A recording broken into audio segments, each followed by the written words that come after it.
கர்த்தருடைய பரிசுத்த நாமத்திற்கு மகிமை உண்டாகட்டும். எனக்கன்பான கர்த்தருடைய பிள்ளைகளே, ஆண்டவரும் இரட்சகரும் ஆகிய இயேசு கிறிஸ்துவின் ஈடு இணையற்ற நாமத்தில் உங்கள் யாவரையும் அன்போடு வாழ்த்துகிறேன்.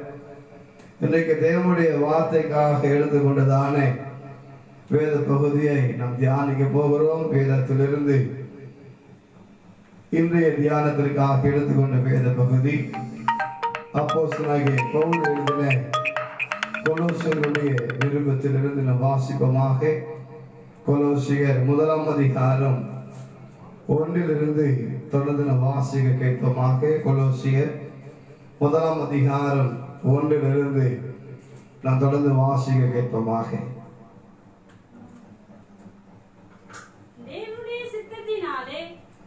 தேவனுடைய சித்தத்தினாலே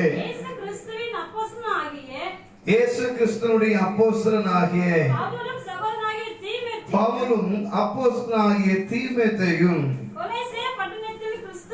நல்ல கவனிங்க, கொலோசை பட்டணத்தில் இருக்கிற கிறிஸ்துவுக்குள் பரிசுத்தவான்களுக்கும் நல்ல கவனிங்க. எனக்கன்பானவர்களே, கொலோசை பட்டணத்திலே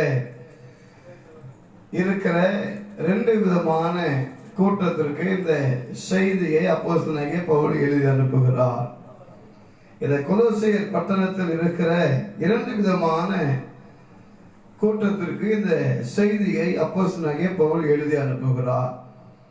யாருக்கு அவர் இதை எழுதுகிறார் என்று சொன்னால், கிறிஸ்து இயேசுவுக்குள்ளாக பரிசுத்தவான்களுக்கும் விசுவாசிகளாய் இருக்கிற சகோதரர்களுக்கு அவர் எழுதுகிறார். எனக்கன்பானவர்களே, வேத வசனத்தை நாம் கொஞ்ச நேரம் தியானித்து முடிக்க போகிறோம். இன்றைக்கு வாசிக்க இருக்கிற இந்த வேத வசனங்கள் எல்லாம் நம்மை என்னவாய் மாற்றுகிறது? அப்போஸ்தலனாகிய பவுல் இந்த கொலோசியர் பட்டணத்திற்கு எழுதி அனுப்புகிற நிருபங்களை இன்றைக்கு நாம் வெறுமனையாய் வாசிப்பது மாத்திரம் அல்லாமல், பவுல் கொலோசியருக்கு மாத்திரம் அல்ல, இந்த பட்டணத்தில் வசிக்கிற எனக்கும் கூட இது எழுதியிருக்கிறார் என்பதை விசுவாசித்து நாம் இதை வாசிப்போம் என்று சொன்னால், உண்மையாகவே எந்த எதிர்பார்ப்போடு அப்போஸ்தலனாகிய பவுல் அந்த பட்டணத்துக்கு எழுதினாரோ அதே நோக்கமும் அதே சித்தமும் நம்முடைய வாழ்க்கையிலே நிறைவேற நம்மை நாம் ஒப்பு கொடுப்போமாக. எனக்கன்பானவர்களே, கிறிஸ்து இயேசுவுக்குள்ளாக பரிசுத்தவான்களாய் இருக்கிறவர்களுக்கும் அதே கிறிஸ்து இயேசுவுக்குள்ளாக தங்களை விசுவாசிகளாய் இணைத்துக் கொண்டிருக்கிறவர்களுக்கு எழுதுகிறது என்னவென்று அவர் சொல்லுகிறார். 3 வசனத்திலிருந்து, கிறிஸ்து இயேசுவின் மேல் உள்ள உங்கள் விசுவாசத்தையும் பரிசுத்தவான்கள் மேல் உள்ள உங்களுடைய அன்பை குறித்து நாங்கள் எல்லோரும் கேள்விப்பட்டிருக்கிறோம். அல்லேலூயா. அங்கே கிறிஸ்து இயேசுவின் மீது நீங்கள் வைத்திருக்கிற அந்த விசுவாசத்தையும் கிறிஸ்து இயேசுவினால் பரிசுத்தவான்களுக்கு நீங்கள் காட்டுகிற அன்பை குறித்து நாங்கள் கேள்விப்பட்டோம். என்ன அதை என்பதை தான் இன்றைக்கு வாசிக்க போகிறோம். அந்த கொலோசியர் பட்டணத்தில் இருக்கிற விசுவாச மக்கள் பரிசுத்தவான்கள் மேல் வைத்த அன்பையும் அவர்கள் இயேசு மீது வைத்திருந்த அந்த விசுவாசத்தையும் அவர் கேள்விப்படுகிறார். என்ன அவர் கேள்விப்படுகிறார்? எனக்கன்பானவர்களே, வாசிப்பு தொடர்ந்து, பரலோகத்தில் உங்களுக்காக வைத்திருக்கிற நம்பிக்கை நிமித்தம்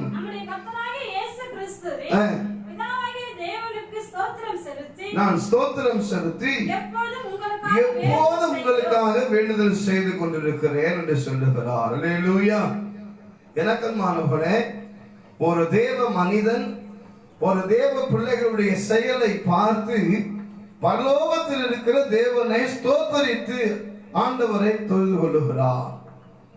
நல்லா புரிந்து கொள்ளுங்க. ஒரு சபைக்குள் இருக்கிற ஒரு விசுவாசி ஒரு சபைக்குள் தேவனை தொழுது கொண்டு தேவனை ஆராதிக்கிற யாரா இருந்தாலும் தனிப்பட்ட நபராக அல்லது ஒரு குழுவாக தாங்கள் தேவன் மேல் வைத்திருக்கிற அந்த விசுவாசத்தை, அந்த விசுவாசத்தின் அடிப்படையில் பரிசுத்தவான்களுக்கு அவர்கள் செய்கிறதான உபகரணங்களை, அந்த அன்பின் நிமித்தமாய் செய்யப்படுகிற உதவிகளை அப்போஸ்தலனாகிய பவுல் கேள்விப்பட்ட போது அவர் தேவனை மகிமைப்படுத்துகிறார்.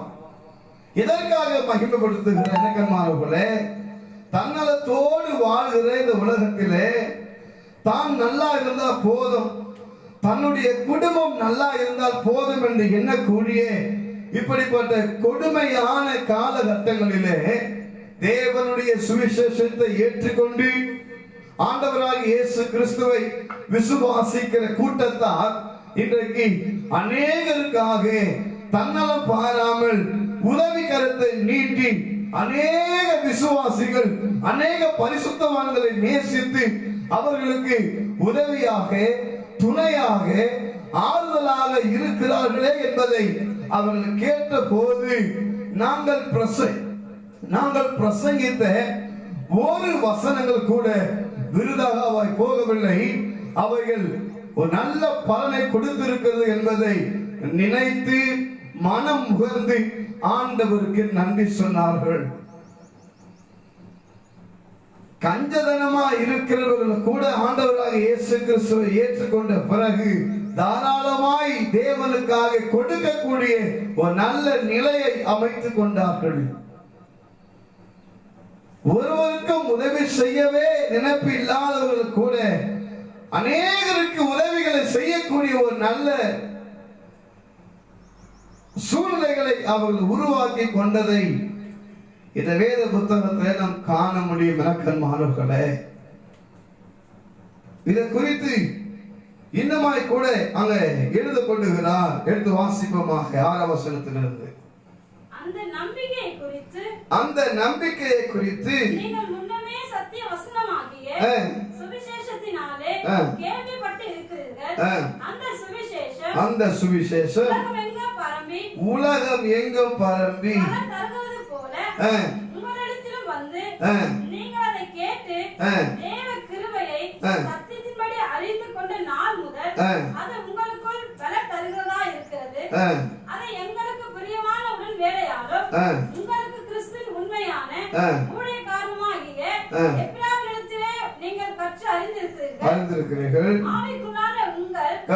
ஆவிக்குள்ளான உங்கள் அன்பையும் அவனே எங்களுக்கு தெரியப்படுத்தினார். எனக்கன்மானவர்களே, ஆவிக்குரிய சகோதரர்கள், ஆவிக்குரிய சகோதரிகள் செய்யக்கூடிய உபகாரங்களை அவர்களுக்கு மேற்பட்டு ஊழியம் செய்கிறவர்களுக்கு அதை அறிவிக்கிறார்கள்.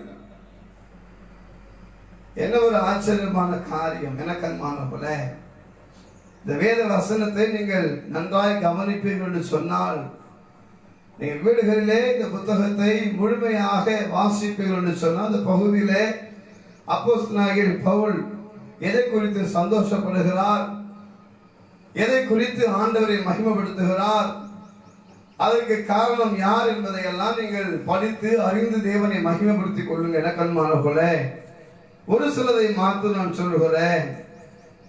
அவர்கள் கிறிஸ்துவின் உண்மையான ஊழியக்காரனாய் இருக்கிற எபிராமிடத்தில் நீங்கள் கற்றறிந்திருக்கிறீர்கள். ஆவிக்குள்ளான உங்கள் அன்பை அவனே எங்களுக்கு தெரியப்படுத்தினான். எனக்கன்மானவர்களே, மேலோட்டமான அன்பு மாயையா இருக்கிறது. இங்க அப்போஸ்தலனாகிய பவுல் அந்த மனுஷன் எங்களுக்கு தெரிவித்த அந்த தெரிவித்தல் என்னவென்று சொன்னால், உங்கள் ஆவிக்குரிய அன்பை எங்களுக்கு தெரியப்படுத்தினார் என்று சொல்லுகிறார்கள். மாம்சத்தின்படி அன்பு காட்டுகிறவர்கள் விளம்பரப்படுத்த விரும்புவார்கள். இன்றைய சூழ்நிலையில இன்றைக்கு எங்கு பார்த்தாலும் உதவி ஆற்றிருக்கிற அநேகருக்கு அநேக உபகரணங்களை செய்கிறார்கள். ஆனால் எனக்கன்மானவர்களே, அப்படி செய்யக்கூடிய அந்த நிலையை நம் செய்திகளிலே, வாட்ஸ்அப்பிலே, பேஸ்புக்கிலே பார்க்கும் பொழுது அவர்கள் தங்களுடைய படத்தை அதிலே போட்டு தங்களுடைய கட்சியின் பெயரை அதில் முத்திரையிட்டு அதை மக்களுக்கு வழங்குகிறதை நம்மால் பார்க்க முடியாது.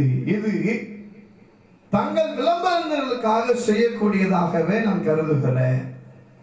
உண்மையாகவே ஆண்டவராக இயேசு கிறிஸ்து இப்படியாக சொன்னார், நீ ஒருவனுக்கு உதவி செய்யும் பொழுது உன்னுடைய இடது கை செய்வது வலது கைக்கு தெரியக்கூடாது என்று சொன்னார். உன் வலது கை கொடுப்பது உன் இடது கைக்கே தெரியக்கூடாது என்று, நீ செய்கிற உபகரணங்கள் உனக்கே தெரியக்கூடாது. ஆனால் இன்றைக்கு செய்யக்கூடிய எனக்கு கிறிஸ்துவை அறியாதவர்கள் தான் அப்படி செய்கிறார்கள் என்று பார்க்கும் பொழுது, ஆண்டவர் அறிந்தவர்களே அநேக காரியங்களை செய்கிறார்கள். எல்லோரையும் நான் குறை சொல்லவில்லை. இலக்கமானவர்களே, நான் செய்வதை வெளியே விளம்பரப்படுத்தும் பொழுது அதை பார்த்து இன்னொருவர் செய்ய உட்படலாமே என்றெல்லாம் சிலர் செய்கிறார்கள். அதன் அடிப்படையில் தான் நாங்கள் இதை விளம்பரப்படுத்துகிறோம் என்றெல்லாம் சொல்லுகிறார்கள். அதெல்லாம் சரி. ஆனால் இலக்கமானவர்களே, நான் என்னுடைய திருச்சபை மக்களுக்கு நான் செய்வதை எப்படி நான் அதை விளம்பரப்படுத்த வேண்டும்? ஒரு விழா நடத்துகிறேன் அல்லது ஒரு நிகழ்ச்சி நடத்தி அதில் ஒரு பரிசு அளிக்கிறேன் என்று சொன்னால், இந்த பங்கன்ல கலந்து கொண்டு அந்த விழாவுக்கு வந்து பங்கேற்றவர்களை நான் கனம் பண்ணும்படியாக செய்கிறேன் என்று நான் விளம்பரப்படுத்திக் கொள்ளலாம். ஆனால் என்னுடைய பிள்ளைகளுக்கு நல்லா கவனித்துக் கொள்ளுங்க, இதை பார்க்கிற விசுவாசிகள் பரிசுத்தவான்கள் யாரா இருந்தாலும் உங்களுடைய கருத்தை தெரியப்படுத்துங்கள். ஆனால் சொல்லுகிற வார்த்தையை கவனித்துக் கொள்ளுங்க. எனக்கு அன்பானவர்களே, நான் என்னுடைய பிள்ளைகளோடு இருக்கிறேன். என் பிள்ளைகளுக்கு அல்லது என்னுடைய குடும்பத்தில் இருக்கிற என்னுடைய மக்களுக்கு நான் ஒரு காரியத்தை வாங்கி கொடுக்கிறேன். என் பிள்ளைகளுக்கு நான் ஒரு பொருளை நான் வாங்கி கொடுக்கிறேன், உணவை நான் செய்து கொடுக்கிறேன். அதை நான் பிறருக்கு விளம்பரப்படுத்தி தான் என் பிள்ளைகளுக்கு நான் செய்ய வேண்டும் என்பது அவசியம் இல்லை. எனக்கு அன்பான கர்த்தருடைய பிள்ளைகளே, நான் விளம்பரப்படுத்தி செய்வதனாலே அது என்னென்ன பிரச்சனைகளை எல்லாம் கொண்டு வருகிறது என்பதை நீங்கள் யோசிக்க வேண்டும். என் பிள்ளைக்கு நான் ஒரு பெண் வாங்கி கொடுக்கிறேன், நான் அவனுடைய பாக்கெட்ல அந்த பெண்ணை சொருகும் பொழுது, அல்ல என் பிள்ளைக்கு நான் பர்ஸ்ல ஒரு 100 ரூபாய் வைக்கிறேன், அதை நான் என் பிள்ளையுடைய பர்ஸ்ல வைக்கும் பொழுது அதுல ஒரு போட்டோ பிடிச்சி இன்னைக்கு என் பிள்ளைக்கு ஒரு பெண்ணு வாங்கி கொடுத்தேன், என் பிள்ளையுடைய பர்ஸ்ல ஒரு 100 ரூபாய் நோட்டு நான் வைத்தேன் என்பதை விளம்பரப்படுத்துவேன் என்று சொன்னால், என் பிள்ளை எந்த மனதோடு அதை பெற்றுக் கொள்வான் என்பதை நீங்கள் யோசிக்க வேண்டும். இன்னைக்கு ஆண்டவரை அறியாதவர்கள் செய்கிற அதே தவறை ஆண்டவரை ஏற்றுக்கொண்டிருக்கிறவர்கள் செய்கிறதை நான் கண்டிக்கிறேன். இலக்கமானவர்களே, என்னுடைய திருச்சபை மக்களுக்கு நான் இதை செய்தேன் என்று ஒருவர் வார்த்தையில பகிர்ந்து கொள்ளுங்கள்.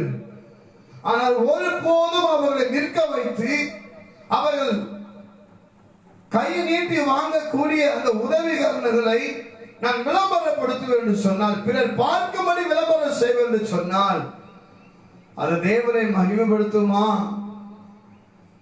அல்லது என்னுடைய தரத்தை உயர்த்தி காட்டுமா என்பதை என்னால் விவரிக்க முடியவில்லை. இலக்கமானவர்களே, என் பிள்ளைகளுக்கு நான் செய்வதை நான் ஏன் வெளியே காட்ட வேண்டும்? இதை ஒவ்வொருவரும் அறிந்து கொள்ள வேண்டும். இலக்கமானவர்களே, சிலர் இப்படி சொல்லுகிறாங்க, சபைகளுக்குள்ளேயே சில போராட்டங்கள் இப்படி வருகிறது. நாம் இதை வெளியே காட்டவில்லை என்று சொன்னால், சபை எனக்கு என்ன செய்தது, சபை நடத்துகிற போதகர் உங்களுக்கு என்ன செய்தார் என்று மற்றவர்கள் கேட்கிறார்கள். கேட்கிறவர்களுக்கெல்லாம் பதில் சொல்ல வேண்டிய அவசியம் நமக்கு இல்லை. நம்மால் ஒருவர் உதவி பெறும் பொழுது உதவி பெறுகிறவர்களுக்கு தெரிந்தால் போதும், கடவுளுக்கு தெரிந்தால் போதும். கண்டவர் கேட்கிற கேள்விக்கெல்லாம் நம்ம விளம்பரத்தை காட்டவில்லை என்கிற அவசியம் நமக்கு தேவையில்லை. ஒரு சில போதகர்களிடத்துல நான் தொலைபேசியில தொடர்பு கொண்டு அவர்கள் செய்கிற காரியத்தை நான் கேட்டேன், இருதயத்தில் வைத்துக் கொள்ளாமல் நான் கேட்டேன். இப்ப நீங்க செய்வது ரொம்ப சந்தோஷம், ஆனால் அதை விளம்பரப்படுத்துவதுதான் கொஞ்சம் வருத்தமா இருக்கிறது என்று கேட்ட பொழுது அதற்கு அந்த போதகர்கள் சொன்ன ஒரு சில அந்த கருத்துக்களை நான் ஏற்றுக்கொள்ளுகிறேன். என்ன சொன்னார் எனக்கு அன்பானவர்களே? அதில் ஒரு போதகர் இப்படியாக சொன்னார், ஐயா, நான் விளம்பரப்படுத்தாமலே ஒரு 20 to 25 குடும்பங்களுக்கு என்னால் முடிந்தவர்களை நான் செய்தேன். ஆனால் அந்த உபகாரங்களை என்னால் கொண்டு போய் கொடுக்க முடியாத விசுவாசிகள் மற்றவர்கள் சொல் பேச்சை கேட்டுக்கொண்டு அவர்கள் வாயிலே புறம் கூறுகிறார்கள். என்ன என்று சொன்னால், அநேகருக்கு உதவியை செய்து கொண்டிருக்கிறார்கள். நம்முடைய போதகர் இன்னும் ஏன் யாருக்கு ஒன்றும் செய்யாமல் இருக்கிறார்? இப்படிப்பட்ட சூழ்நிலையில் கூட ஒரு உபகரணங்கள் செய்யவில்லை என்று சொன்னால் எதற்காக போதகர்கள் தேவனுடைய ஆலயத்தில் நாம் போகிறோம் வருகிறோம்? என்ன ஜெபிக்கிறார்கள்? அவர்கள் வெறும் ஜெபம் மாத்திரம் செய்தால் போதுமா என்றெல்லாம் குறை சொல்லுகிறார்கள். ஆக நான் இன்னாருக்கு செய்தேன் என்பதை விவரித்து சொல்ல முடியாது. அதனால பொதுவாக எல்லோருக்கும் செய்ததை நான் போட்டோ பிடிச்சு வச்சிருந்தேன். அதை நான் வெளியிடும் போது எல்லோரும் வாய்ப்புத்தி விட்டார்கள் என்று சொன்னார்கள். எனக்கு அன்பானது, இது ஏற்கக்கூடியதுதான். என்னை பொறுத்த வரையிலும் எத்தனை கோடி ரூபாய் செலவழித்து விசுவாசிகளுடைய தேவைகளை பூர்த்தி செய்தாலும், ஒரு சபையா இருக்கட்டும், தேசத்தின் மக்களா இருக்கட்டும், யாரையும் நம்ம திருப்திப்படுத்தவே முடியாது. உண்மையா சொல்லுகிறேன், யாரையும் திருப்தி, என்னுடைய திருச்சபை மக்களை சேர்த்து சொல்லுகிறேன், யாரையும் எப்போதுமே திருப்திப்படுத்தவே முடியாது. அப்படி மற்றவர்கள் வாய் அடைக்க நான் விளம்பரப்படுத்துகிறேன் என்று சொல்லுகிறவர்கள் சிலர் இருக்கிறார் எனக்கு அன்பானவர்களே. ஆனால் இது அப்போஸ்தலனாகிய பவுல் சொல்லும் பொழுது, நீங்கள் உங்களுடைய குறைவுகளிலே கூட பரிசுத்தவான்களுக்கு நீங்கள் செய்த அந்த ஆவிக்குரிய அன்பை நான் கேள்விப்பட்ட போது நான் தேவனை மகிமைப்படுத்துகிறேன் என்று சொல்லுகிறார். உண்மையாகவே விசுவாசிகள் செய்யக்கூடிய நன்மைகளை ஒரு ஊழியக்காரன் கேள்விப்பட்டால் சந்தோஷப்படணும், துக்கப்படக்கூடாது. ஒரு விசுவாசிகள் ஒரு விசுவாசியை பார்க்கும் போது தங்களால் முடிந்த உதவிகளை செய்யுங்கள். அதை விளம்பரப்படுத்த வேண்டிய அவசியம் இல்லை. சமீபத்தில் அநேகர் எனக்கு போன் கால் செய்தார்கள். அநேகர் தங்களால் முடிந்த ஒரு சிலரை பார்த்து சில நன்மைகளை செய்ததாக எனக்கு சொன்னார்கள். நான் சந்தோஷப்பட்ட எனக்கு அன்பானவர்களே, நானும் சில நபர்களுக்கு போன் செய்து, ஒரு குறிப்பிட்ட நபர்கள் வேலைக்கு போனால்தான் அவர்களுக்கு சாப்பாடு என்று சொல்லக்கூடிய ஒரு நிலையில் உள்ளவர்களுக்கு நான் போய் செய்யவில்லை என்று சொன்னாலும் பிறருக்கு சொல்லி, உங்களால் முடிந்தால் இவர்களுக்கு இதை செய்யுங்க அதை செய்யுங்க என்று சொன்னேன். அதை மனமுகந்து ஏற்றுக்கொண்ட கர்த்தருடைய பிள்ளைகள் அதை செய்தார்கள். அதை செய்து முடித்த இடத்துல சொல்லும் போது உண்மையாக நான் கர்த்தரை மகிமைப்படுத்தினேன். இலக்கணமானவர்களே, ஒரு சபைக்குள் இருக்கிற ஒரு விசுவாசி நீங்கள் செய்யக்கூடிய அந்த செயலை நீங்கள் ஒரு ஊழியக்காரனுக்கு சொல்லும் போது அவன் சந்தோஷப்பட வேண்டும். நீ காட்டுகிற அந்த ஆவிக்குரிய அன்பை உன் ஊழியக்காரனுக்கு நீ தெரியப்படுத்தும் பொழுது அவன் சந்தோஷப்படத்தக்கதாக நீ செய்ய வேண்டும். ஒரு விளம்பரத்துக்காக அல்ல, ஒரு தற்புகழ்ச்சிக்காக அல்ல. எனக்கு அன்பானவர்களே, இதே அப்போஸ்தலனாகிய பவுல் தான் சொன்னார், பரிசுத்தவான்களுடைய குறைவுகளிலே நீங்கள் அவர்களுக்கு உதவி செய்யுங்கள் என்று சொல்லி. ஒரு காரியத்தை விசுவாசிகள் புரிந்து கொள்ள வேண்டும். இன்றைக்கு நீங்கள் இருக்கிற அதே நிலையில தான் ஊழியக்காரர்களும் இருக்கிறார்கள். நீங்கள் எப்படி வெளியே போக முடியாமல், வேலைக்கு பணிகளுக்கு போக முடியாமல், சம்பாதிக்க முடியாமல் வீடுகளிலே முடங்கி இருக்கிறீர்களோ அதே நிலைதானே இன்றைக்கு ஊழியக்காரர்களுக்கும். உங்களால் உங்கள் குடும்பத்தை நடத்த முடியவில்லை என்று சொன்னால், ஒரு ஊழியக்காரன் ஒரு 10 குடும்பங்களுக்கு உதவி செய்வது எப்படி சாத்தியமாகும்? எனக்கு அன்பானவர்களே, உங்க நிலையை புரிந்து கொள்ளக்கூடிய உங்களால் ஏன் மற்றவர்களுடைய நிலையை புரிந்து கொள்ள முடியவில்லை? நான் கேட்ட அந்த ஊழியக்காரன் சொன்ன அந்த காரியங்கள் எனக்கு மிகவும் வருத்தமாகத்தான் இருந்தது. அவருக்காக அந்த விசுவாசிக்காக தான் நான் பரிதபித்தேன். அவர் செய்திருக்கிறார், வெளிக்காட்டாமல் ஒரு 25 குடும்பங்களுக்கு தன்னால் முடிந்த உபகாரங்களை அவர் செய்துதான் இருக்கிறார். ஆனால் இதை கூட அறியாமல், புரிந்து கொள்ளாமல் தாங்கள் நடத்துகிறவர்களுக்கு நாம் என்ன செய்கிறோம் என்று நினையாமல் அவருடைய நலனை விசாரித்து அவருக்கு என்ன தேவை இருக்கிறது என்றெல்லாம் யோசிக்காமல் அவர் நமக்கு என்ன செய்தார் என்று கேள்வி கேட்டு அந்த கேள்வினால பிறர் அறியாமல் செய்த உதவியை பிறர் அறியாமலே செய்ய வச்சாங்க பத்தியா. அவங்க உண்மையாவே கிருபை பெற்றவங்கன்னு நினைக்கிறேன். வீட்டில் இருந்துகிட்டே நிறைய காரியத்தை செய்யறாங்க. எப்படிப்பட்ட விசுவாசியெல்லாம் திருச்சபைகளில் இருப்பது ரொம்ப வருத்தத்தை ஏற்படுத்துகிறது. ஒரு ஊழியக்காரன் மற்றவர்களுக்கு தெரியாமல் தேவனுக்கு மாத்திரமே தெரியப்படுத்தி செய்யக்கூடிய உபகாரங்களை தேவனுக்கு முன்பதாக செய்யக்கூடிய அந்த நன்மைகளை மற்றவர்கள் பார்க்கிற அளவுக்கு செய்யத்தக்கதான ஒரு இருதயத்தை அவர்கள் ஏற்படுத்தி இருக்கிறார் என்று சொன்னால் விசுவாசை குறித்து நான் எவ்வளவு வருத்தப்படுகிறேன். எனக்கு அன்பானவர்களே, உண்மையாக ஒரு விசுவாசை நினைக்கும் போது ஒரு ஊழியக்காரர் சந்தோஷப்படணும். உங்களை நடத்துகிறவர்கள் துக்கத்தோடு அல்ல, சந்தோஷத்தோடு எதையும் செய்யும்படி நீங்கள் அவர்களுக்கு உதவிகளை உபகாரங்களை செய்ய வேண்டும். எனக்கு அன்பானவர்களே, நல்லா கவனித்துக் கொள்ளுங்க.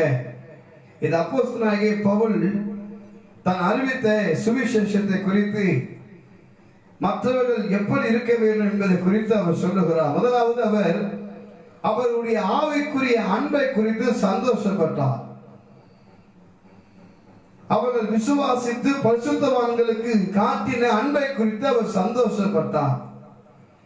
பிறகு அவர் சொல்லுகிறார், 22வது வசனத்திலிருந்து வாசிக்க கேட்போமாக. நீங்கள் கேட்ட சுவிசேஷத்தினால் கொலோசியர் பட்டணத்திற்கு அவர் எழுதுகிறார்.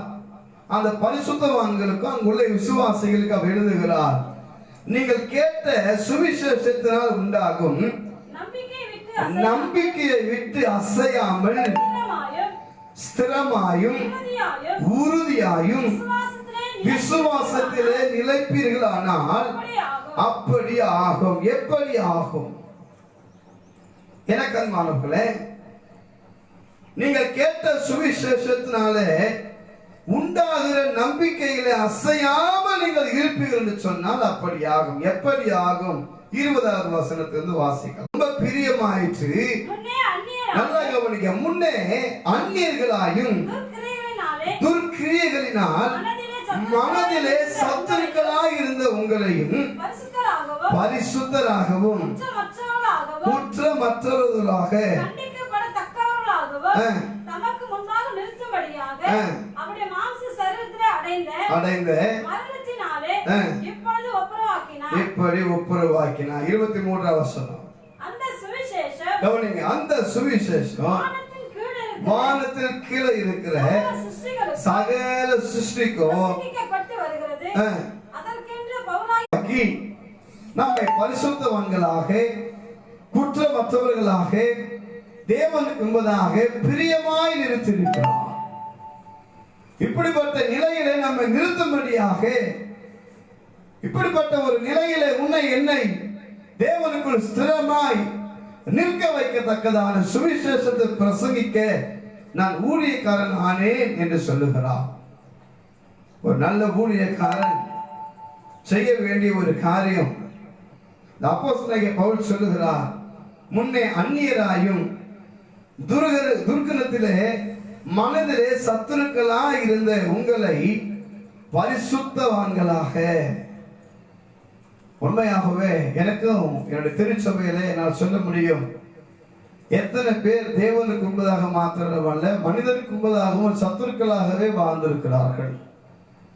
எத்தனையோ தாறுமாறான வழிகளிலே போனவர்கள் சுவிசேஷத்தை அறிவித்து அவர்கள் அந்த சுவிசேஷத்துக்கு கீழ்ப்படிந்து வெளியே புலிகளை போல சுற்றினவர்கள் இன்றைக்கு பூனைகளை போல வேதத்தை சுமந்து தேவனுடைய நாமத்தை தொழுது கொள்ளுகிறதை என்னுடைய திருச்சபையில் அநேகரை நான் காட்ட முடியும். எனக்கு அன்பானவர்களே, ஒரு சுவிசேஷம் ஒரு மனிதனை மாற்றுகிறது.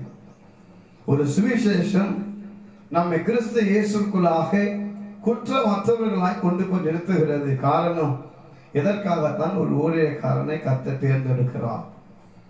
இதற்காகத்தான் ஒரு ஊழியக்காரனை ஆண்டவர் தேர்ந்தெடுக்கிறார். ஆனால் இன்றைக்கு என்ன நடக்கிறது? இப்படிப்பட்ட சுவிசேஷ பணியிலே தங்களை இணைத்துக் கொண்டிருக்கிறவர்களுக்கு விரோதமாக அநேகர் முறுமுறுக்கிறார்கள். அநேகர் தங்கள் வாயில வருகிறவைகளை எல்லாம் சொல்லுகிறார்கள். புரிந்து கொள்ள வேண்டும், இன்றைக்கு எந்த ஒரு ஊழியக்காரனும் தன்னால் நடத்தப்படுகிற ஒரு விசுவாசி வளர வேண்டும் என்று எண்ணுகிறான். ஒருவரும் யாரும் வளரக்கூடாது எண்ணவே மாட்டார்கள். ஆனால் இன்றைய நிலை என்ன தெரியுமா? தான் வளருகிற வரையிலும் அந்த ஊழியக்காரனுடைய வார்த்தைக்கு கீழ்ப்படுகிறார்கள். தங்கள் ஒரு நல்ல நிலையில தன் அந்தஸ்தில உயர்கிற வரை ஜெபத்திலே அல்லது வேத வாசிப்பிலே பிறருக்கு பிரசங்கிக்கிற அளவுக்கு வருகிற வரையிலும் அந்த ஊழியக்காரன் தான் அவங்களுக்கு இயேசுநாதராக தெரிகிறார். சபை அவர்களுக்கு ஒரு தாய் வீடா தெரிகிறது. தான் போகிற சபையை தவிர, தன்னை நடத்துகிற ஊழியக்காரனை தவிர மற்றவர்கள் எல்லாம் எனக்கு பிறகுதான் என்று சொல்லக்கூடிய ஒரு நல்ல நிலை இருக்கிறது. ஆனால் எப்படிதான் அவர்கள் வளர்ந்த பிறகு ஒரு 5 நிமிடமோ ஒரு 10 நிமிடமோ மிக தரவாய் பேசக்கூடிய ஒரு நிலை, அல்ல ஒரு பாடல் பாடி ஒரு 2 ஆராதனையில ஒரு 2 பாடலை பாடி நடத்துற ஒரு நிலை, ஒரு உயர்வு, ஒரு வளர்ச்சி வந்துருச்சுனாக்கா சபை எல்லாம் தாய் வீடுலாம் கிடையாது. பல்லவ தான் தாய் வீடு, சபை திருச்சபை தான் தாய் வீடுன்னு சொல்லக்கூடியவர்கள் இன்னைக்கு ஸ்ட்ரெயிட்டா பல்லவ தான் தாய் வீடுன்னு சொல்றாங்க. நான் சொல்லட்டுமா? அதை பிரக்மன் செய்ய பாடின பாட்டை எல்லாம் தப்பா புரிஞ்சுக்கிறாங்க. இலக்கமானோட பரலோகம் தாய் வீடு, அதை தேடி நீ ஓடுன்னு அவரு பாடினார்.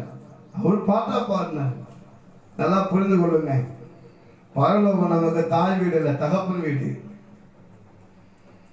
பரலோகம் நமக்கு தாய் வீடு அல்ல, அது நமக்கு தகப்பன் வீடு. ஒரு சபை, ஒரு திருச்சபை தான் நமக்கு தாய் வீடு. என்று சொன்னால் சபையை தனக்கு மனவாட்டியாக கர்த்தர் தெரிந்து கொண்டார். சபை தேவனுக்கு ஒரு மனவாட்டியாக அழைக்கப்படுகிறது. அது சபையாக நானா இருந்தாலும் சரி, பூமியிலே தேவனை தொழுது கொள்ளுகிற இந்த சபையானாலும் அல்லது இந்த சபையானாலும் உன்னை வளர்க்கிற இடம், உன்னை உருவாக்குகிற இடம், அதுதான் தாய் வீடு. நீங்க நானும் போய் சேர்கிற இடம் தகப்பன் வீடு. மறந்து விடக் கூடாது. 4 வசனம் தெரிஞ்ச உனக்கே ஸ்ட்ரைட்டா பரலோகம் தான் தாய் வீடுன்னு நீங்க சொல்லுவேன்னா 40 வசனம் தெரிஞ்ச ஊழியக்காரங்க என்னெல்லாம் பேசுவாங்க யோசனை பண்ணி பாருங்க. டேங்கப்பா, உனக்கு முன்னாடி இருக்கிறவர்களுக்கு என்னெல்லாம் தெரியும் கொஞ்சம் யோசனை பண்ணி பேசணும். இன்னைக்கு நீ படிக்கத்தான் பைபிள்னு பேசக்கூடாது, நீங்க பேசுறதுதான் சத்தியம்னு பேசக்கூடாது. நீ உட்கார்ந்து கேட்டு இருக்கிற நாட்களில உனக்கு முன்னே பிரசங்கித்தவர்களை ஒருபோது அவமானப்படுத்தி விடாமல் எந்த நிலையிலும் அவர்கள் துக்கமுகமாக அல்ல, சந்தோஷத்தோடு உன்னை ஆசீர்வதிக்கும்படியான நிலைக்குள்ளாக நீங்கள் வர வேண்டும் என்பதற்காகத்தான் இந்த செய்தியை கொடுக்கிறேன். அப்போஸ்தலனாகிய பவுல் சந்தோஷப்படுகிறார் அவருடைய ஆவிக்குரிய அன்பை குறித்து. அந்த கொலோசியர் பட்டணத்தில் இருக்கிற விசுவாசிகளை குறித்து அவர் தேவனை ஸ்தோத்திரித்து ஆண்டவரை மகிமைப்படுத்துகிறார். 5ஆம் வசனத்தில் அவர் சொல்லுங்க, நம்முடைய கர்த்தராகிய இயேசு கிறிஸ்துவின் பிதாவாகிய தேவனுக்கு ஸ்தோத்திரம் செலுத்தி எப்போது உங்களுக்காக வேண்டுதல் செய்கிறேன், எப்போது உங்களுக்காக வேண்டுதல் செய்கிறேன். எதற்காக அவர் வேண்டுதல் செய்கிறார்? 4ஆம் வசனத்தில் சொல்லுகிறார், பரலோகத்தில் உங்களுக்காக வைத்திருக்கிற நம்பிக்கையின் நிமித்தம். எப்படி நம்பிக்கை உண்டாச்சு? பரலோகத்தில் உங்களுக்காக வைத்திருக்கிற நம்பிக்கையை குறித்து நான் கர்த்தரை ஸ்தோத்திரிக்கிறேன். எதனால் உண்டான அந்த நம்பிக்கை என்று சொன்னால் 3ஆம் வசனம் சொல்லுகிறது, கிறிஸ்து இயேசு மேல் உள்ள உங்கள் விசுவாசத்தையும் பரிசுத்தவான்களின் மேல் உள்ள உங்கள் அன்பை குறித்து நான் கேள்விப்பட்டு பரலோகத்தில் இருக்கிற உங்கள் நம்பிக்கைக்காக நான் கர்த்தரை ஸ்தோத்திரிக்கிறேன். இதுதான் நல்ல விசுவாசிக்கு அழகு. பூமியில் செய்யக்கூடிய நன்மைகளை குறித்து தேவன் பரலோகத்தில் உங்களுக்கு வைத்திருக்கிற அந்த நம்பிக்கை, அந்த நற்பலனை நினைத்து ஊழியக்காரர்கள் ஸ்தோத்திரம் செய்யணும். உன்னை குறித்து எந்த ஊழியக்காரனும் மனஸ்தாபப்படக்கூடாது. நீ செய்கிறவனுடைய செயலை குறித்து உன்னை நடத்துகிறவர்கள் யாரா இருந்தாலும் சரி, அது நலிந்த ஊழியக்காரர்களா இருந்தாலும் உயர்ந்த ஊழியக்கார எந்த ஊழியக்காரனும் சரி, ஒரு ஊழியக்காரனுக்கு கீழே நீ வளருவேன்னா அந்த ஊழியக்காரர் உன்னுடைய செயலை கண்டு சந்தோஷப்படணும். எது கொடுத்தாலும் கத்தர் சொல்றாரு, கத்தர் பார்க்கிறாரு, கத்தர் பார்க்கிறாரு. என்ன கத்தர் பார்க்கிறாரு? இதுக்கு முன்னாடி இந்த கத்தர் எங்கப்பா போனாரு? இவரை பார்த்து நான் கேட்க, இதுக்கு முன்னாடி இந்த கத்தர் எங்க போனார்? கீழே வந்தா கத்தரு, மேல வந்தா கத்தரு, சந்திர போனா கத்தரு, இந்த பக்கம் திரும்பினா கத்தரு. எப்பா அந்த கத்தரை காத்தி கொடுத்தது யாருன்னு யோசனை பண்ணுப்பா. அந்த கத்தர் உனக்கு காண்பித்து கொடுத்தவர் யார் என்பதை சிந்தித்துப்பா. இன்னைக்கு சிந்திக்காம செய்கிற ஒரு சில காரியங்களில் எத்தனை ஊழியக்காரர்கள் புலம்புகிறாங்க தெரியுமா? கண்மான போல எத்தனை ஊழியக்காரர்கள் இன்னைக்கு புலம்புகிறார்கள். ஒரு ஊழியக்காரர் சொல்லுகிறார், நாளுக்கு நாள் விசுவாசிகளுடைய நிலைமை நலிந்து கொண்டிருப்பதனால எத்தனை நன்மைகளை செய்தாலும் அது ஒரு நன்றி உள்ளவர்களே இல்லை, நன்றியே மறந்துட்டாங்க, நன்றியாவே இருக்க மாட்டாங்க. ஒரு சுவிசேஷகனாக ஒரு சபையை நடத்தக்கூடிய ஒரு நல்ல போதகர் சொல்லுகிறார், எனக்கு 13 வருஷம் ஒரு சபையை நடத்தின ஒரு போதகர் சொல்லுகிறார், 13 ஆண்டுகள் தேவனுடைய சபையை நடத்துகிற ஒரு தேவ மனிதன் சொல்லுகிறார், நான் பிறகு சுவிசேஷம் அறிவிச்சுட்டு போயிடலாம் இருக்குது, ஒரு சபையை நடத்துகிறது ரொம்ப கஷ்டம். யார் காரணம் இதுக்கு? எனக்கு அன்பானவர்களே, இதுக்கு யார் காரணம்? யோசனை பண்ணி பாருங்க எனக்கு அன்பானவர்களே. ஆனா இதை குறித்தெல்லாம் அப்போஸ்தலனாகிய பவுல் கவலைப்படுவது இல்லை. இதை குறித்தெல்லாம் கவலைப்படாம அவர் தன்னுடைய போக்கில போய் சொல்லுகிற வார்த்தையை நான் வாசிக்க போகிறோம். வாசிப்பமாக 24 இருந்து வாசிக்கலாம். இப்பொழுதும் நான் உங்கள் நிமித்தம் அனுபவிக்கிற பாடுகளில் சந்தோஷம் அடைந்து, கவனிங்க, உங்கள் நிமித்தமாக நான் அனுபவிக்கிற பாடுகளிலே சந்தோஷம் அடைந்து கிறிஸ்துவனுடைய உபத்திரவங்களில் அவருடைய சரீரமாகிய சபைக்காக என் மாம்சத்திலே நிறைவேற்றுகிறேன். ஆதி காலங்களுக்கும் தலைமுறை தலைமுறைகளுக்காக மறைவாய் இருந்து இப்போதும் அவருடைய பரிசுத்தவான்களுக்கு வெளியாக்கப்பட்ட ரகசியமாகிய தேவ வசனத்தை பூரணமாய் தெரியப்படுத்துகிறதற்கு உங்கள் பொருட்டு தேவனால் எனக்கு அளிக்கப்பட்ட உத்தியோகத்தின்படியே நான் அந்த சபைக்கு ஊழியக்காரனானே. நல்லா புரிஞ்சு கொள்ளுங்க. எனக்கு ஒரு ஊழியக்காரர் தன்னுடைய ஊழியக்காரனுக்கு செய்யக்கூடிய காரியங்களை அவர் எழுதுகிறார். உங்கள் பொருட்டு தேவனால் எனக்கு அளிக்கப்பட்ட உத்தியோகத்தின்படியே நான் அந்த சபைக்கு ஊழியக்காரனானே. நீ வெளியே போய் வேலை செய்ய, அந்த வேலையை தான் உனக்கும் எனக்கும் ஊழியக்காரன் செய்யும்படி நியமிக்கப்பட்டிருக்கிறார். நீ உலகத்துக்கு வேலை செய்யற, நாங்க கடவுளுக்கு வேலை செய்யறோம், அவ்வளவுதான், வேற ஒன்றும் வித்தியாசம் இல்லை. நீ உலகத்தாருக்கு வேலை செய்யற, நம்ம தேவனோட ஜீவனுள்ள தேவனுக்கு வேலை செய்கிறோம். நான் சபைக்கு வேலை செய்கிறேன் என்று சொல்லுகிறான். 27 வசனம். புறஜாதிகளுக்குள்ளே விளம்பிய இந்த ரகசியத்தில் உள்ள மகிமையின் ஐஸ்வர்யம் என்னதென்றும் தேவன் தம்முடைய பரிசுத்தவான்களுக்கு தெரியப்படுத்த சித்தமானார். கிறிஸ்துவானவர் மகிமையின் நம்பிக்கையாக உங்களுக்குள் இருப்பதே அந்த ரகசியம். அதுதான் அந்த ரகசியமா இருக்கிறது. கிறிஸ்து இயேசு உங்களுக்குள்ள இருப்பதுதான் அந்த ரகசியமா இருக்கிறது. 28.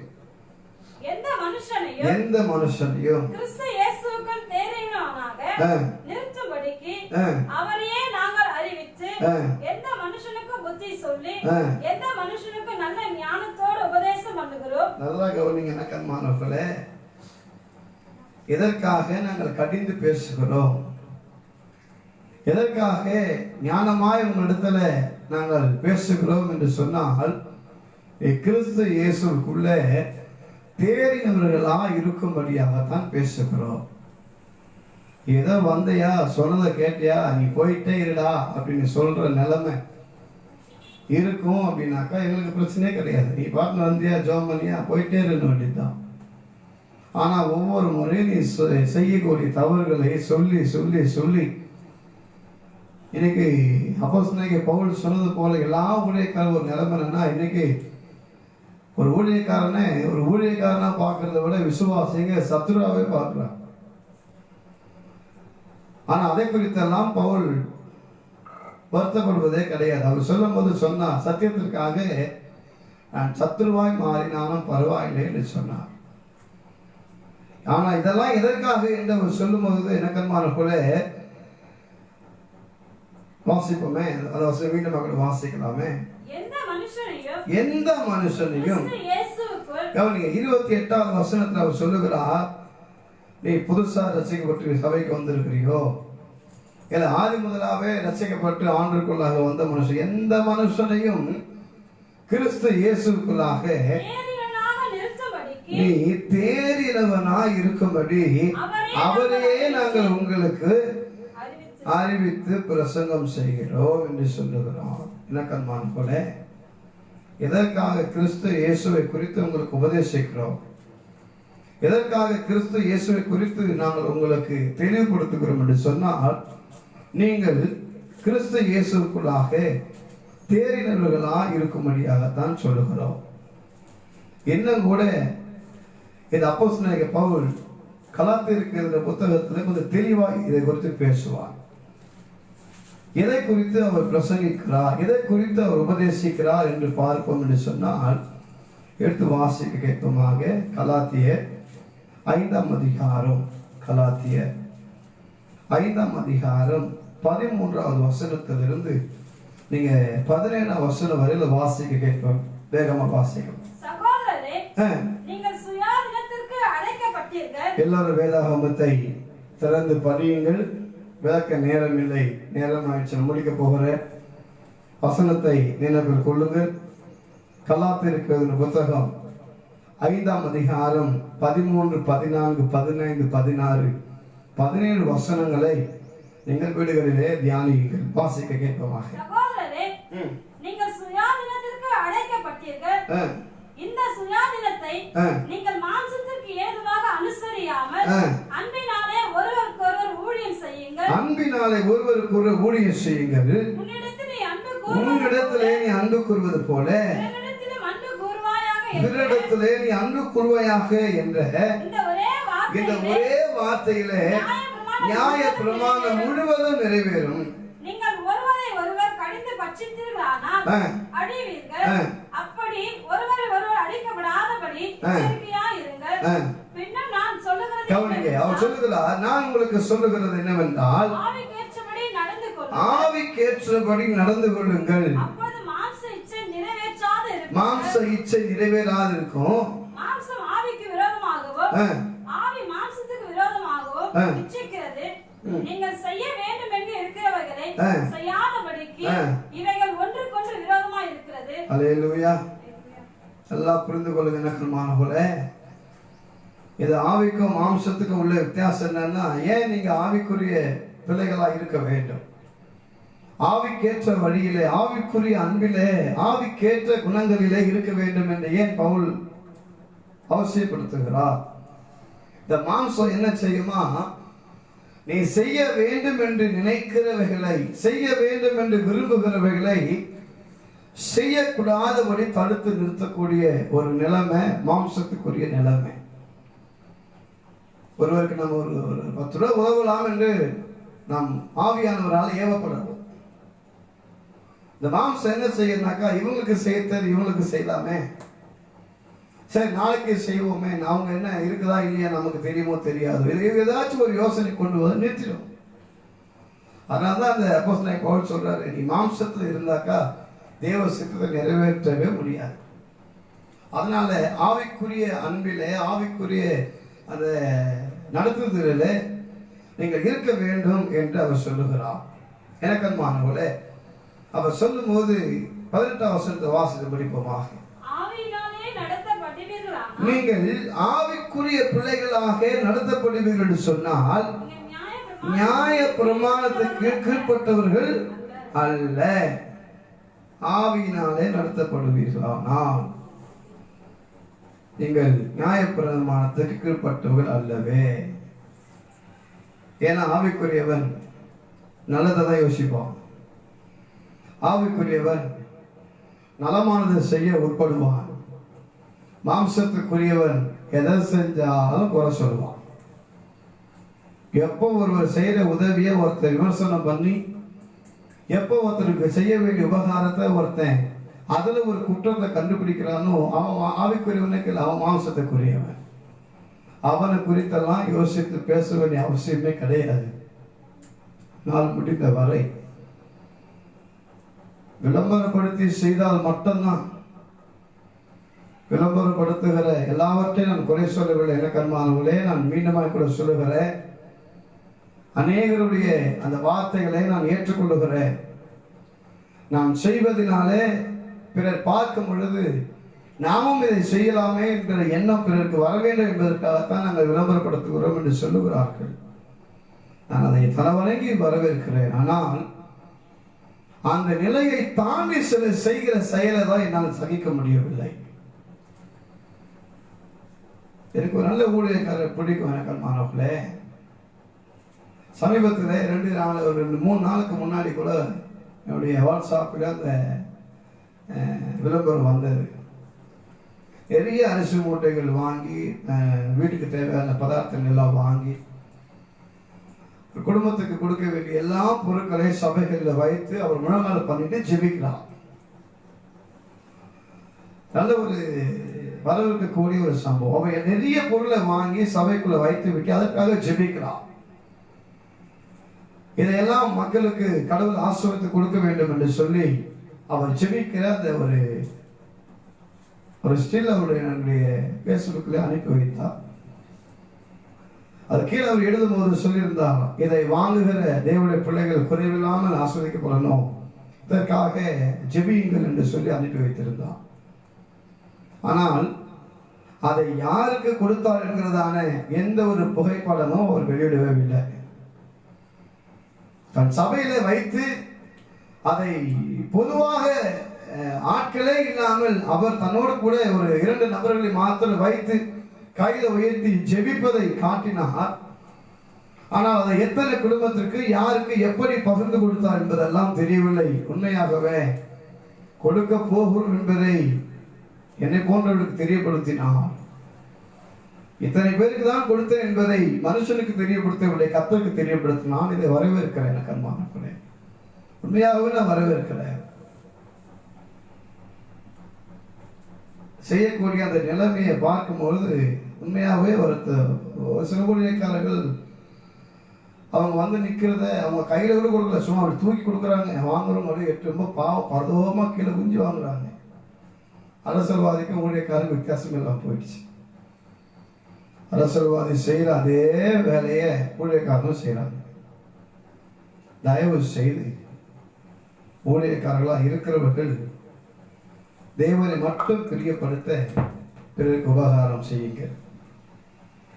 ஊழியக்காரர்களோடு கூட இருக்கிற விசுவாசிகள், திருச்சபை மக்கள், உங்கள் ஊழியக்காரர்கள் எதை செய்தாலும் அது நலமானவைகளை நீங்கள் பிடித்துக் கொண்டு தேவையில்லாதவைகளை நீங்கள் குறை சொல்லி பேசுவதை விட அதை விட்டு விட்டு தேவனிடத்தில் ஜெபிப்பது நமக்கு உத்தமமா இருக்கிறது. உங்களை நடத்துகிறவர்கள் உங்கள் ஆத்மாவுக்கு உத்தரவாதம் கொடுக்கிறபடினாலே அவர்களுக்கு எல்லாவற்றும் கீழ்ப்படிந்து அவர்களுக்கு அடங்கி இருங்கள் என்று சொன்ன வேத வசனத்தின்படி அப்போஸ்தலனாகிய பவுல் இந்த கொலோசேர் பட்டணத்திற்கு அங்குள்ள பரிசுத்தவான்களுக்கும் விசுவாசிகளுக்கும் எழுதும்போது, உங்களை குறித்து நான் சந்தோஷப்படுகிறேன், உங்கள் ஆவிக்குரிய அன்பை குறித்து நான் தேவனை மகிமைப்படுத்துகிறேன் என்று சொல்லுகிறார். இந்த நிலை எல்லா திருச்சபை மக்கள் மீதும் ஊழியக்காரர்கள் மீது உண்டாகுமேயானால் தேசம் அது சீக்கிரத்திலே இழுப்புதலை சந்திக்கும். நம்மை குறித்து பரலோகம் சந்தோஷப்பட வேண்டும். நம்மை குறித்து பரலோகத்தில் இருக்கிற தேவன் சந்தோஷப்பட வேண்டும். அதற்கேற்ற நற்கனிகளை கொடுக்கிறவர்களாய் நம்மை நாம் அர்ப்பணிப்போம். கர்த்தர் பெரிய காரியம் நம்மள ஜெபிப்போமாக.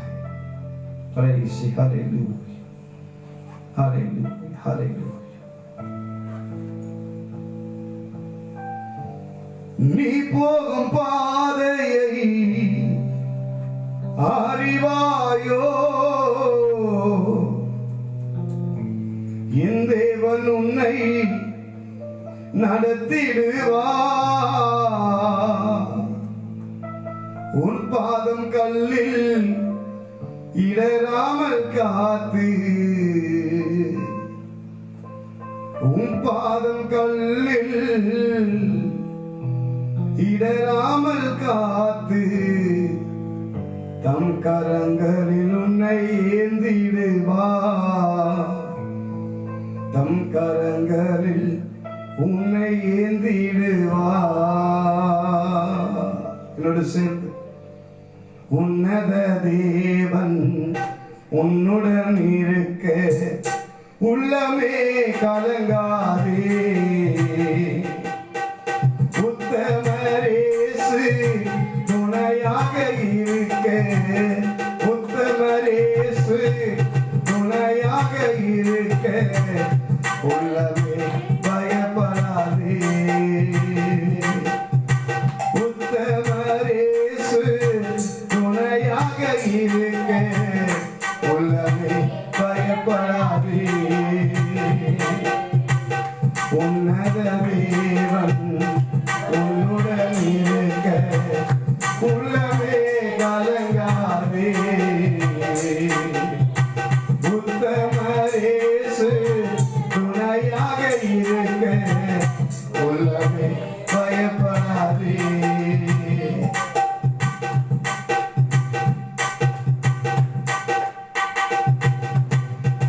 ஆபத்து காலத்தில் கூப்பிட்ட வேளையில் வருத்தந்து நடத்திடுவார்.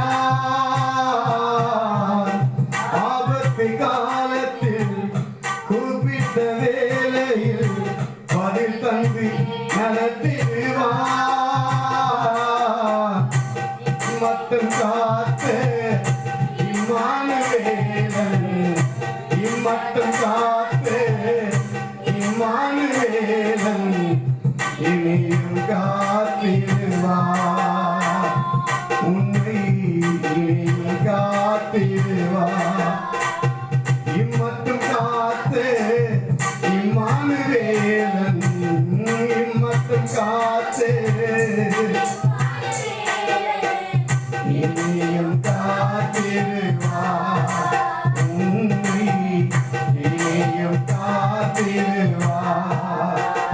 உன்னத தேவன் உன்னுடன் இருக்க உள்ளமே கலங்காதே. உத்தமரேசு துணையாக இருக்க, உத்தமரேசு துணையாக இருக்க உள்ளமே பயப்படாதே. நீ உள்ளமே பயப்படாதே. பலவீன நேரம் பலம் தந்து காத்து கர்த்தரை மறவாதே. பலவீன நேரம் கர்த்தரை மறவாதே. இம்மட்டும் காத்து இம்மானுவேலன், இம்மட்டும் காத்து இனியும் காத்திடுவார். பலம் தந்து இம்மட்டும் காத்து இம்மானுவேலன், இம்மட்டும் காத்து பலம் தந்து காத்திடுவார். உன்னை பலம் தந்து காத்திடுவார்.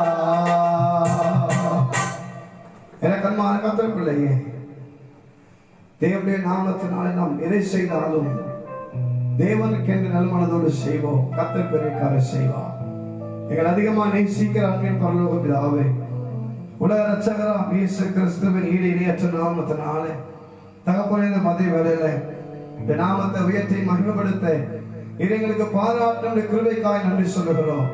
இதை கேட்ட ஒவ்வொருவர் மீதும் உன்னதமான தேவனுடைய நல்ல ஆசை நிறைவான பலனை உண்டு பண்ணி ஆசீர்வதிப்பதாக தாழ்த்தி ஒப்பு கொடுக்கிறோம். மகிமைப்படும் இயேசுவின் மூலம் வேண்டிக் கொள்கிறோம் பிதாவே. ஆம். என் ஆத்துமாவை கர்த்தரை ஸ்தோத்திரி, முழுமே பரிசுத்த நாமத்தை ஸ்தோத்திரி. என் ஆத்துமாவே கர்த்தரை ஸ்தோத்திரி, அவர் செய்த சகல உபகாரங்களை மறவாதே. Amen. Amen. Praise the lord. ஒருவருக்கு ஒரு சமாதான வாழ்த்து குறிப்பிடுங்க. கர்த்தர் உங்களை ஆசீர்வதிப்பார். ஞாயிற்றுக்கிழமை காலை சரியாய் 8 மணிக்கு ஞாயிறு ஆராதனை மகன் வாயிலாக நடைபெறும். அதை கண்டு தேவ நாமத்தை மகிமைப்படுத்துங்கள். கர்த்தர் உங்களை ஆசீர்வதிப்பாராக. ஆமென்.